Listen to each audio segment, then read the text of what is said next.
welcome to What Are We Talking About with Jamie Jakes. I am him, and I am here outside in lovely Grapevine, Texas, to talk to you all here today about the best and worst draft pick in fantasy football in every round, all the way to round 7 this past season. And I want to do this just as an exercise to see what we have to learn from our mistakes and our victories from this draft season. I am outside. There are some cars going by. I'm going to try and fix the audio in post. I'm a very busy boy this week, but I wanted to get this out to y'all because I think it's really, really fun. We are about halfway through the season, and it is a good time to reflect because we are kind of hitting the doldrums of the season where we kind of know who everybody is, but we're just waiting for the fantasy football playoffs and the real world playoffs. So let's get started with round 1. Now, all of these ADPs are based off of underdog, half PPR, so best ball, but it's basically the same best ball, at least in the first 7 rounds, and redraft, regular old, set your lineups every single week leagues. First round, we have the best pick. Shouldn't be a surprise to you. I think Christian McCaffrey. He was going 3rd overall this year. He has been the RB2 on the average, of course, behind Devin Achane, who has hit some injuries here in the season. CMC, when running backs are at a premium, CMC has been your rock. If you were concerned about him getting injured, then you messed up. CMC, he wasn't injured last year. He's on the 49ers, which I think is the perfect situation for him to be in. So I think it's not surprising that CMC is where he is. Of course, we did have a lot of injuries in this round. Justin Jefferson, Nick Chubb, and Cooper Kupp primarily. Now, Cooper Kupp's coming back, and we'll see how his season ends up with Stafford coming back, hopefully off of this thumb after the bye week. I am not going to count injuries as a miss, because those are virtually impossible to pick, especially when we're talking about guys that have been historically very durable like Nick Chubb. That wouldn't be fair for me to put him on the list, even though he did go out early this season. So all of my worst draft picks are going to be guys that have been relatively healthy throughout this season. And unfortunately for me, a guy I drafted a lot of, Bijan Robinson, who had been going 8th overall on average in ADP. He is running back 27 on the season in terms of average points per game. I don't know if we could have seen this coming. Historically, there are a lot of encouraging signs as far as running backs who go in the first round. I think this is more of like an Arthur Smith problem, and this is just something that we're going to have to know going forward. We don't have a lot of information on him. So maybe when we have new-ish head coaches, we don't want to take a first-round draft pick. Obviously, we would have been better off taking Eckler instead. Now that we look at it, we kind of know what we have with Staley. We didn't exactly know what we had with Eckler, or we didn't know exactly what we had with Bijan in Atlanta, and I don't know if he's in the doghouse or if we just have like an incompetence issue in that neck of the woods. But yeah, maybe we should have just gone with something a little bit safer. You can definitely lose fantasy football leagues in the first round, not necessarily going to win it. So I'm a big fan of going for the safe pick, and I think that safe pick is Eckler, would have been Eckler, probably what we should have gone with in the first round instead of Bijan. Moving on to the second round, I do have a tie for the best player in this round. It is CeeDee Lamb and Amon-Ra St. Brown going right around 13, that first pick in the second round, and for good reason. They're wide receiver 6, wide receiver 7 on the season. CeeDee Lamb, stable position with Dak Prescott. We've seen him produce there before. He's young. Why wouldn't he produce again? Same situation with Amon-Ra St. Brown. Virtually the same coaching staff, virtually the same quarterback, same situation he had last year, especially with the Jameson Williams suspension to start the season. So why wouldn't St. Brown be a guy that you pick early in the second round? Makes sense. He's wide receiver 7 on the season thus far, which takes us to our worst pick. And so I'm going to count Garrett Wilson as an injury. Unfortunately, I still wouldn't rank him behind the worst guy this season. Garrett Wilson, if you would have told me that Aaron Rodgers tears his Achilles in the 4th play of the season, I am not taking him in the second round. I'm probably taking him close to the 3rd or 4th round. But a guy who was going in the second round and a guy whose quarterback has been, relatively healthy all season, Chris Olave was being taken 19th overall. He is currently wide receiver 31 in average fantasy points, half PPR per game. This one didn't surprise me. This one I did avoid. I actually begrudgingly had to keep Olave in a keeper league that I have, but I kept him with like a 13th round draft pick or something like that. So it didn't sting that much, his lack of performance. This is a guy to me who honestly had a lot of opportunities, but never really was a guy who jumped off the film for me. And because of that, I was all the way off of him, taking him in the second round. Some people will argue maybe he got an upgrade at quarterback. I think if we were honest with ourselves then and honest with ourselves now, it was more of a lateral move at quarterback in New Orleans. A lot of stuff up in the air. Rashid Shaheed has stepped up. Michael Thomas has been fine for what it's worth. A lot of competition over there, and he wasn't a guy who really jumped up off the film as much as I would have liked him to, as much as Garrett Wilson jumped off the film, who's still outperforming him, by the way. Garrett Wilson, even with Zach Wilson throwing him the football. Chris Olave wasn't as nearly a big of surprise to me as Bijan was in the first round. How disappointed we are in him. Going on to the 3rd round, drafted ADP 35th. September 1st, by the way, is the date that I randomly decided to go off of, because that's when a lot of drafts are happening. Keenan Allen, wide receiver 5 on the season. You could have taken him in the 3rd round, and you would be extremely happy if you did. This is a beat reporter thing, and this is something that we're going to have to remember going forward in LA for the Chargers. The beat reporters were telling us Keenan Allen, he's going to be the guy this year. Of course, we did get a little bit of injury luck with Michael Wilson going down, but it wasn't a surprise to me. I mean, even with Michael Wilson healthy, Quentin Johnson has been, unfortunately, a bit of a non-factor for them in LA. Same quarterback, same situation for Keenan Allen, so why wouldn't he produce? Did have some injury concerns, so if you avoided him because of injury concerns, this is another sign that injuries are just tough to predict in the NFL. And if you got a guy who's starting the season healthy, which he was healthy on September 1st, hey, go ahead and draft him. He's a great value where you're getting him. Late in the 3rd round there. 35th overall was his ADP. 26th overall in ADP. T. Higgins is currently wide receiver 50 on the season in average points per game. And this is going to be a theme to this discussion. Why are we drafting clear wide receiver 2s, right? Obviously, the wide receiver 1 there is Jamar Chase. Even with Joe Burrow having a little bit of a calf issue, not big enough of an excuse to me for you to be taking a wide receiver 2 in the 3rd round when there are bell cow running backs still available, when there are solid wide receiver 1s still available. T. Higgins, I mean, has been disappointing, but it hasn't been a surprise to me. This is another guy I definitely avoided. Keenan Allen was definitely a guy I was taking a lot of. And honestly, this is kind of the round that's really been saving a lot of my best ball drafts and the round that's been saving a lot of my redraft leagues and my dynasty leagues, for that matter. I was a big fan of Keenan Allen even 2 years ago when he did have those injury concerns with the hamstring. If he stays healthy, he could finish the season top 5 easily. He could finish the season top 3 easily in the wide receiver realm. No big injuries in the 3rd round.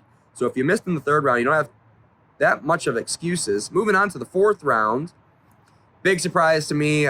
He was a guy I think I picked as my number 1 bust candidate for the season. Travis Etienne, currently running back 3 in average points per game, half PPR. He was going just after Keenan Allen, 39th overall in the average draft position, the anticipated draft position. He's been a big surprise to me, and I think we read too much into the beat reports coming out of Jacksonville. Not necessarily the beat reports, just what the coaches were saying. Running backs coach came out and was like, hey, we really like this Tank guy that we got at running back, Tank Bigsby. I think we should have heard him say what he prefaced that with. He said that he prefaced that with, ETN is the guy, we love him, but this Tank Bigsby guy is everything we are looking for in a running back.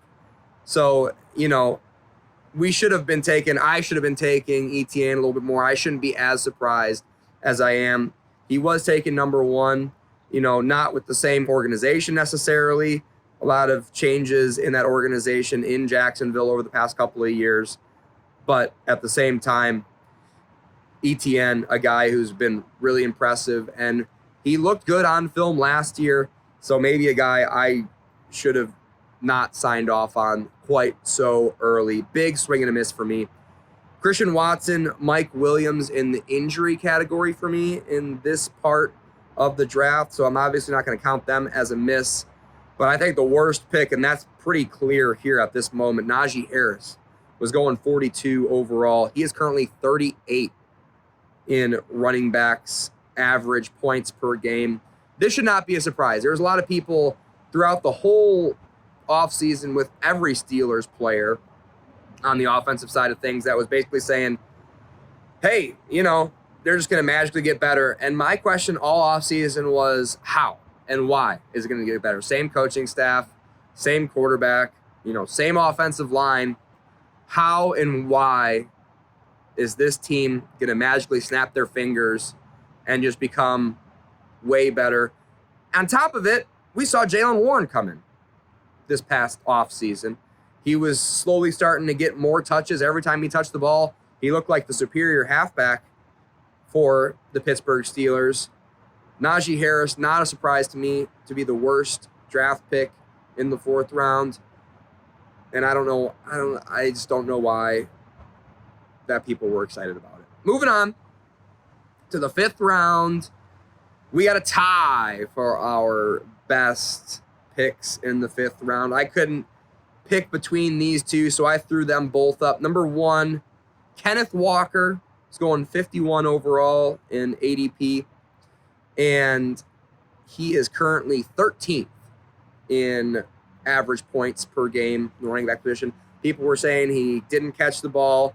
People were saying this running back incumbent was going to come in and take over for him. And this has really been the season across the board where rookie running backs, even when they were drafted top 3, even in the first top 3 rounds or even in the first round, doesn't necessarily mean they're going to take the ball and run with it from jump, even though I think probably Bijan probably should in the Falcons locker room. Obviously, Jahmyr Gibbs has taken advantage of David Montgomery being injured this season in the middle part of the season, and we'll see what happens when David Montgomery comes back. I'd imagine it's going to be more David Montgomery and a lot less Jahmyr Gibbs when he does come back. But 2nd, 3rd round running backs, we gotta separate dynasty from redraft and think, maybe this guy is a good asset in dynasty, and maybe, are you sure about that? When we were talking about them being an asset in redraft when you only got them for 17 weeks of the NFL season. Kenneth Walker has been the bell cow there. He's been incredible. And this is a guy who looked incredible coming out of college. I thought he was number 1 running back prospect in that draft class. Breece Hall, has made me look maybe stupid, even with the injury. He looks really, really good. Obviously not in nearly as good of a situation as Kenneth Walker is. But yeah, Kenneth Walker, not a big surprise to me, even with a massive groin injury in the preseason that basically held him out of in the entirety of camp. He has been absolutely incredible. So great value where you're getting him at 5th. And honestly, this next guy, I probably should have just put him ahead of Kenneth Walker and had Kenneth Walker as more of an honorable mention. 53rd in ADP. Tight end 3, TJ Hawkinson. As soon as, I mean, when he was on the Lions, he played great. He got traded to the Vikings, and he's been absolutely spectacular for them. And it shouldn't have been a big surprise to us. I don't know why I got talked into from some of the other experts around town that TJ Hawkinson was going to be more of a miss. Granted, you could still wait late or pick a guy up off of free agency, off of waivers, and, dealt without TJ Hawkinson in this round and gone with Kenneth Walker. When you see a guy come in and excel like TJ Hawkinson has excelled for the Vikings, it shouldn't have been as big of a surprise to us as it was. Going on to the 5th round, worst pick in the 5th round, Jerry Jeudy. Again, I mean, he had injury concerns going into the season, which compiles things a little bit. I believe a core injury, if my memory is serving me correctly. He was 55 in ADP. He is currently 58 in wide receiver points per game. Why are we taking another wide receiver 2 on a struggling offense, even with Russell Wilson performing a little bit above expectations and the defense being really, really bad for this team? Man, Jerry Jeudy has just been an absolute disaster. And I don't know why we were excited about him in the first place. Taking him in the 5th round, basically I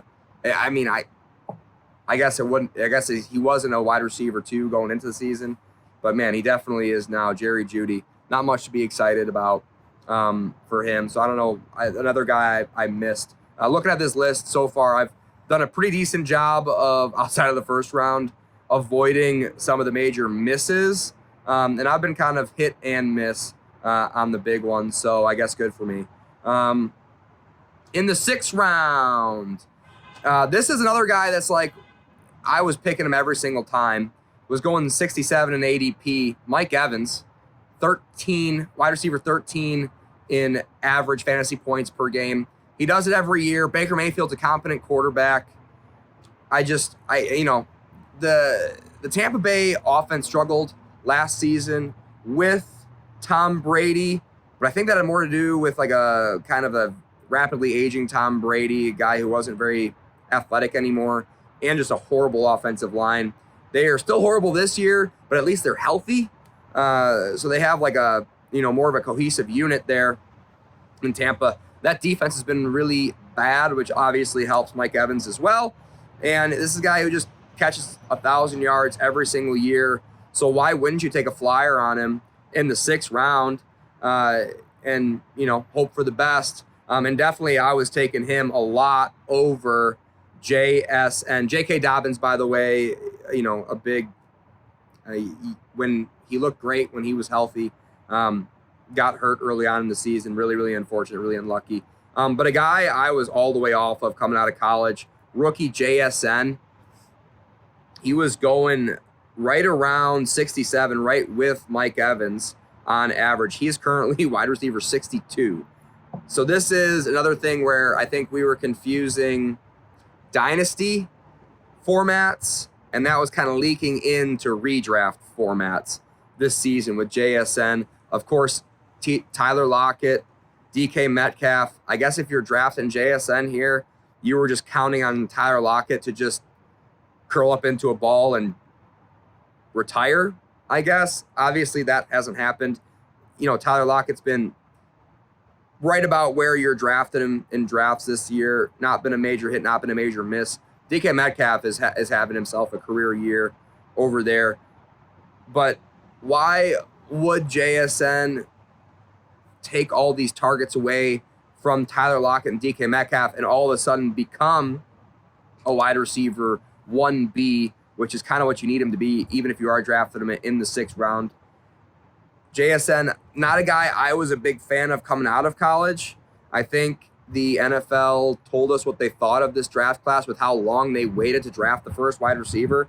JSN did fall all the way to Seattle late in the 1st round, and I think we're seeing why. He's a little bit more of a project than we thought, and honestly has not been super impressive. A guy that I think is, going to pave his way, not like a total miss like a N'Keal Harry or anything like that, but a guy that's probably just going to be a decent wide receiver 3, decent wide receiver 2 for the rest of his career. That Seattle offense is good. They've performed well against really, really good defenses. I just don't think JSN is a guy. Jake Bobo looks just as good, if not better, than JSN. If Jake Bobo was getting the same opportunities, if Jake Bobo had the same draft capital that JSN had, I think we could all safely assume that he would be the true wide receiver 3 in Seattle for Pete Carroll over there. Going on to the final round that we will talk about today. We do have 2 that I couldn't decide between these 2 for the best pick. Dallas Goedert, of course, going out with an injury. That's really, really unfortunate. Sounds like a pretty bad forearm fracture that we just saw this past week in this round, by the way. Jordan Addison, ADP 73. He is currently wide receiver 16. This is a guy I was really, really high on going into this season. And why wouldn't I be, right? KJ Osborne wasn't a big threat to me. If you are going to be a wide receiver 2, if you're going to take a wide receiver 2 in the 7th round, I would prefer to take a wide receiver 2 to Justin Jefferson, guy who's going first overall. Of course, we got a little bit of luck with Justin Jefferson going down with his hamstring and Jordan Addison filling that role. But even if Justin Jefferson goes down with this injury, I still believe Jordan Addison, and he was performing very well as a wide receiver 2 for Minnesota. And I just think he would be right about in the same spot, even if Justin Jefferson was fully healthy. What's really impressive with him is he's performing well as a wide receiver 1, which I don't even think I would have predicted before this season. Veteran quarterback, no reason for him not to succeed. So Jordan Addison, a guy I was drafting a lot of, a guy I was not drafting a lot of, a guy I totally missed on, is David Montgomery. Before the draft, I was really high on David Montgomery. The NFL draft, that is. The Lions did Jahmyr Gibbs in the first round, who's been great with David Montgomery off the field. David Montgomery, in my opinion, clearly the running back 1. We'll see what happens when he does come back from the second injury he's had. But still, even with those injuries, David Montgomery is averaging the 7th, RB7 in average points per game. Of course, with the injury concerns, he's still won you a lot of games, which in the 7th round, if you got a guy that wins you a lot of games, wins you a lot of matchups, you're still happy with it. He was 78th overall in ADP, and I expect him to come back off this injury and kind of re-establish his role as RB1 with that backfield. Maybe Jahmyr Gibbs takes a few snaps away from him, but I think we all know who's going to be scoring all those touchdowns for Detroit going forward to end the rest of the season. That is David Montgomery. He'll be the goal line back and just the bell cow back, I think, going forward, with a little bit more of a piece of the pie being taken by Jahmyr Gibbs than it was earlier in the first 3-4 games this season. And the worst pick in the 7th round is Mr. Kyle Pitts. He was going at 78th overall. He is currently tight end 18 on the season, well behind guys that were going undrafted in 12, 13, 14 round drafts. I don't know what you guys were. I don't know what these guys were expecting out of Kyle Pitts. People were really high on him, like even out of college. He never really flashed that much for me personally. In the NFL, obviously he was great in college, but I think we're still kind of riding off of his college film at this point because he hasn't been ultra impressive, and he's just in the same, relative same situation. This team's going to run the ball a lot, and after that, I didn't have much confidence in the quarterback. I don't know why you would have much confidence in the quarterback. So for that reason, I avoided Kyle Pitts a lot in the 7th round. Tell me. So we're gonna end it right there. Obviously, once you get into the 8th, 9th, 10th round, you're gonna have a lot of swings and misses. You are going to hit some home runs, but those are a lot less predictable than once I got into the 8th round, I'm like, is there much we can really learn from this? So I hope we did learn from this. Like, you know, don't take wide receiver 2s early on in the NFL draft, especially on low-powered offenses. Fade injury concerns with Christian McCaffrey, with Keenan Allen, and just stick to your guns with guys that have been really consistent in the middle rounds, like Mike Evans and Kenneth Walker and TJ Hawkinson. Tell me what you think. Did I miss anything? Am I an idiot? Please subscribe to the channel. Please leave a like and share it with your friends. My name is Jamie Jakes. Thank you and good night.